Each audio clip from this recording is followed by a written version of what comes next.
在人生中，有许多问题，没有绝对的答案，不必执着于非黑即白，放宽心胸，遇事不必计较，宽容他人，随遇而安，不要为一时之快乐而埋下怨恨种子，不要为短暂情绪而添麻烦，不需为输赢而全情投入。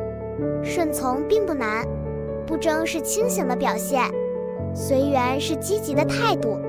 没有人能左右你的命运，快乐与痛苦只是心灵感受。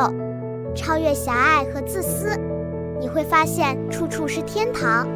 陷入烦恼，哪里都是地狱。